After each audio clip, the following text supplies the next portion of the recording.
Thank you guys for watching the Animal One Guys YouTube channel. If you like my content, leave a comment down below. Ask me questions, let me know what you liked about it. And hey, click on the little like button. But please, if you want, go ahead and subscribe, because it helps my channel out. That way you can stay up to date with all my videos. And if you want, click on the bell icon to get notified. Right? Right? Huh? 1 out of 2. Not bad. Okay, everyone. Let's do light off. Light on, light off. Light on, light off, light on. Oh, let's get an update on the escaping black throat. How's he been doing? What does he do? Well, this is going to be an update video on him, but also on reptile routines, which I think is really important.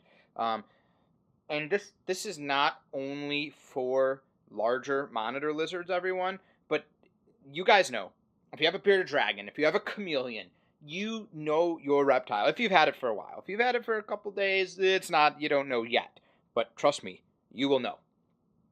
And what I really want is for you guys to go down in the comments after I tell you what this guy's routine is, and maybe we'll go over some other of my reptile routines in another video. But I would love for you guys to tell me what your reptile like daily routine is, or weekly, or this one kind of isn't a daily thing, but it's a routine that happens every time. So what will happen? I feed escaping blackthroat, right? He comes, eats on this little cement platform right here, eats, then he'll bask, then he'll go in his hide and he'll sleep. And then he typically digests most of the next day in his hide. So on day 2 after eating, does this. Comes, takes a big crap and pee in the water. Now, unlike the other blackthroat who does it differently and does not go to the bathroom in the water, which is such a pain in the butt for me because this is so easy to just lift up, take out, dump, rinse, disinfect, clean, new water, in. So he comes, he does that. What does he do after he does that? Okay, every time after he poops in there, I notice on this hammock, dirt, cocoa fiber, substrate. And that's when I know he effed up. Where is he? He's not in his water. He's not in the hide. He's not behind the hide. Where could he be? I'll give you a second to answer. If you're a Patreon member, you already know because you've seen this picture. And sometimes, guys, I thought he's it. He's done. He's escaped. Where is he? He's gone. He's not. He's there. That's right, ladies and gentlemen. The second day after he's eaten, right after he poops in his water over there, he then gets out. He walks. Boop, boop, boop. Boop, boop. Boop, boop, boop, boop, boop. And at the end. Why does he do this?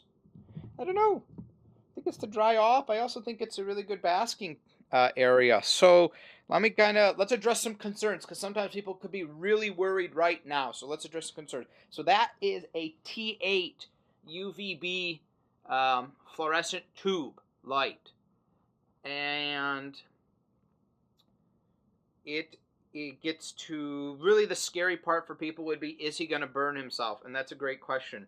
That I've temped that, and it gets to about 110, 115 degrees Fahrenheit.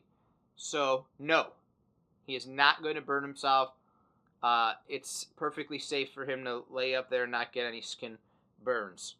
And he must go up there to dry himself off, or to maybe warm himself up, or who knows. But that's his routine. He eats on day 1. On day 2, he sleeps. On day 3, poop and pee in water, climb up on top of light, and bask almost the whole day up there. That's his routine. That's one routine that he does. So I would love to hear about your guys' routines, whether it's a feeding routine, something they do every day, something they do every couple days, and things like that. So the other thing is, when I go over the other blackthroat, they're growing at different speeds, which is interesting because they eat just about the same. But this guy is a little bit smaller, but he's still, I mean, look how big he is. There's his head. Let's go, let's go, let's go, let's go, let's go, let's go. His tail, believe it or not, is almost all the way at the end of that light. That is a 24-inch light tube. So he's just, now he's still small, but he's, let's see, he's about an inch away from there, about an inch there. So he's probably about 20 inches long. So that's some, remember how small he was? Remember he was like this big. He was like that big. The other thing that's really nice about these guys is how tame they are. Let me shut this light so there's not as much. But here's the nice part. So he's just basking up there. I just want to get a good view. I got to kind of duck down to see him when he's up there. Look. Just pat him. What you want to look for here is the eye. You don't see a very big dilated pupil. You see blinking. You see tongue flicks. There's no hissing taking place. There's no running away. He's completely fine with this. I was actually coming in to pick him up and take him out and just hold him and mess with him. Here's a little piece of urate. I'll throw it in there because I'm about to dump that. And then I saw the water had poo in it, and I knew right away he's going to be on the light. So I bend down, I take a peek, and there he is on the light. But just as calm. And for me, by the way, I touched this bulb. Yeah, it's warm. It's hot. It's about like I said, 100, 110 degrees. It's not gonna scald you. It's not gonna burn you, and especially him. That's in their safe zone. They can go pretty high in temp. And I let me just add this one little tip here because he's up there basking. And before I forget, I do see people who have Savannah monitors, basically any variety of rock monitor, Savannah, black throat, peach throat, white throat, things like that. When you are getting your lizard and you look up its basking temperatures, a lot of times people are going to look, they're going to see this guy and they're going to see 130 up to 180 degrees and blah, blah, blah for, remember, that's not ambient, that's just the surface temp for basking. That's not for a baby. In fact, I've seen people post videos on, and there's other people who post videos on their black throats, and even he was doing it before because my basking was just too hot. My basking was about 120 degrees because the babies do not bask at the same temperatures that the adults do. The adults, their body is much bigger, so it's much larger. It takes more heat to heat up a full adult's body. So my analogy is, it takes longer to cook a 20-pound turkey than it does to cook a 5-pound turkey, right, guys? So it's the same thing with them. So with any baby lizard, your basking temperatures should always be a little bit cooler than what they are for the adults. Why? Because obviously the baby can come out and hang out, and it's not like it's going to die, but what's going to happen is they're going to spend most of the time, it's too hot for them, they'll spend most of their time in their hide, where it's cooler, where it's maybe a little bit more humid, where the substrate could be wet. And that's not what we want. That's what they would do in the wild too. They would stay in the shade, they would stay under trees, they'd stay under bushes, they'd stay in caves, under little rock, dig little holes and things like that. And you don't want that for your lizard, because you want it to be out basking. You want to interact with it. You want to socially interact with it. So if you bring the temperatures down just a little bit, you keep the temperatures cool until, it has a lot to do with the cage and everything, but I like to say between 6 months to a year old is when you slowly start raising your temperatures. And I mean slowly, to get them closer to their adult temperature state. And how do you do that? It just depends. If you've got ceramic heat emitters, you can, every couple months up the wattage from a 75 watt, and then 2 months later you can put 100 watt, depending on how far you need to go.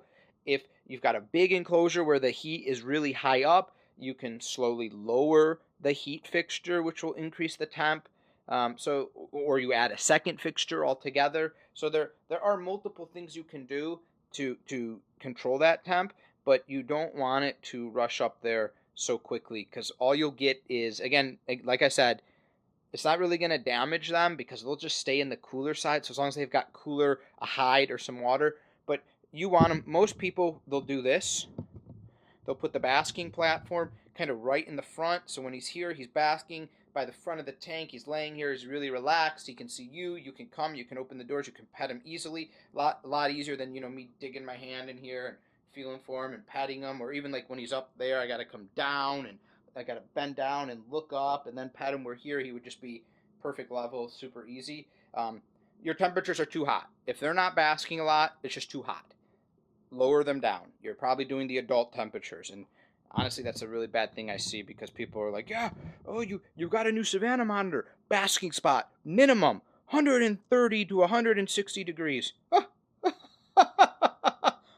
Wrong. Sorry. Wrong. It's too much heat for too small. Eventually, you can get up to there, but not now. All right, guys. I know I went on a little rant, but I just got to throw that in, because I figure if anyone's got a black throat or a big monitor, they're thinking about it, maybe they'll see it in this episode. So take care, everybody. Thank you guys for supporting my reptile rescue family.